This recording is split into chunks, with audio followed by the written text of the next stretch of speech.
Hello guys, mga unta. Apple. Among karisado. Asin. Akong kauban. Akong kinubakuhan. Yan na. Siyempre. Hi din. Yan na. Yan yung apple din. Kaong-kaong ng apple. Samtang tanaw ni batang ni apple. Asin.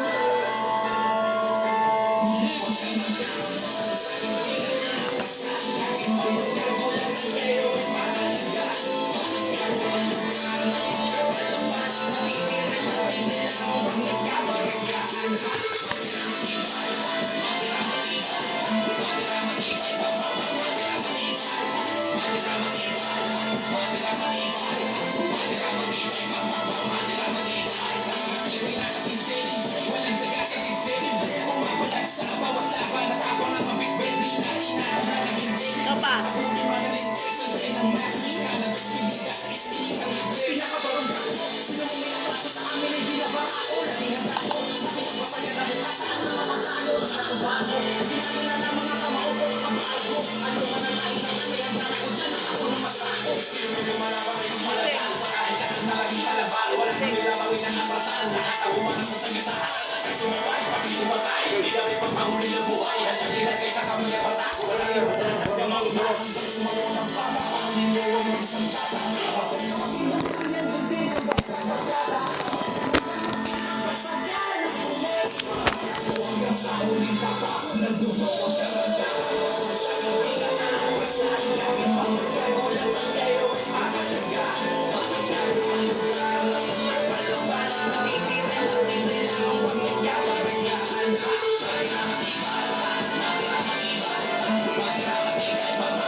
Nauna si Tanggol. Ano nga palang balita doon? Huwag mo nang isipin si Monica at si Tanggol. Ang pagkaabalahan mo ay ang magiging trabaho mo sa mga darating na araw.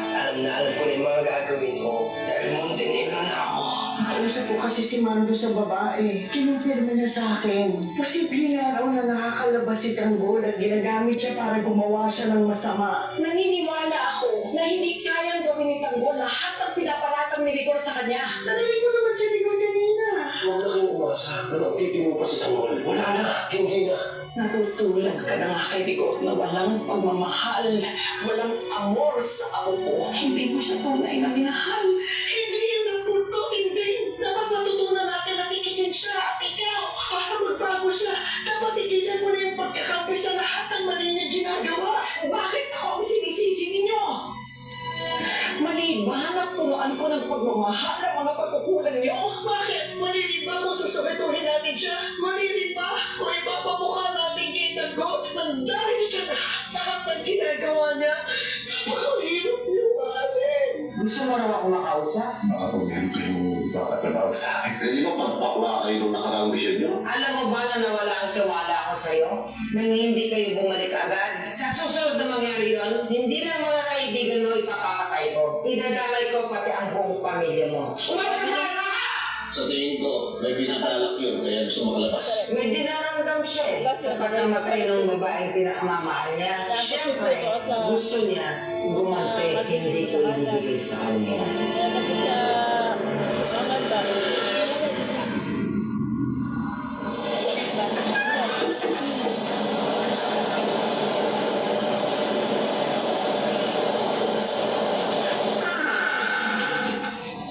Padala na nila sila.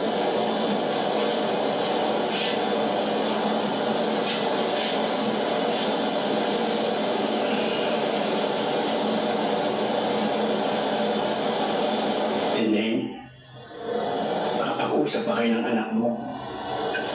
Anong napag-usapan niyo?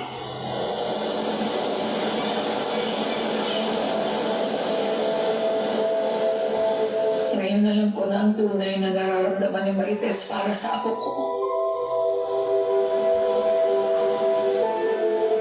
Ako ako na lang ang kakampi niya. Anong sabihin niya, Tintin? Totoo yun, Noy. Pati mga magulang niya, tinalikuran na siya. Pero hindi ko susukuan si Tanggol. Dahil alam kong may mga dahilan kung bakit niya nagawa lahat ng binabaratan sa kanya.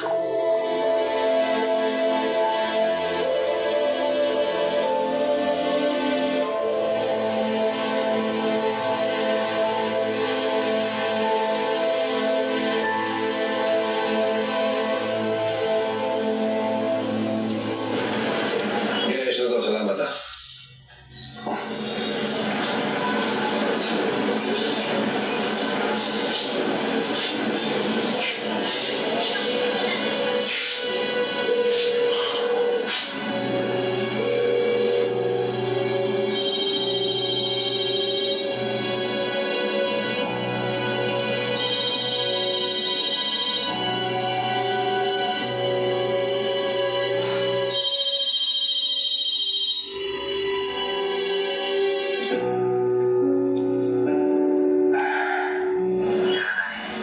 David, nasaan ka na?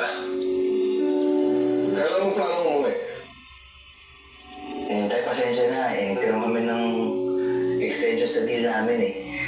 Pupunta kami ng Davao. May dati kasi nila kasari ka. Ano? David, parang hindi ko na nagugusto yung nangyayari sa'yo. Pinayagan kita magtrabaho sa kondisyon na hindi mo papabayaan pag-aaral mo. Tapos naging magkapatid ng responsibilidad. Ay, pasensya na. Huwag na kayo magalit sa akin. Babawi ako sa inyo. Promise. Ginagawa ko mo to para sa kinabukasan namin ni Camille. Tay, pasensya na. May problema ba?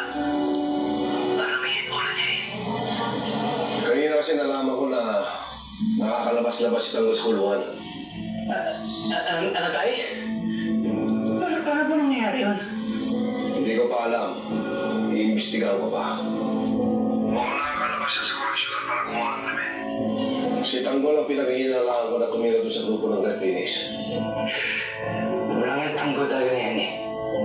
Kinakalat pa rin niya yung kademonyo na kahit nakakulong siya. Walang-wala na talagang pag-asa yung kuya mo.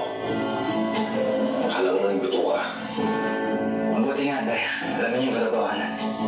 Para mas kayo mga tumutulong sa kanya, managos sa krimen nila. Sige oh.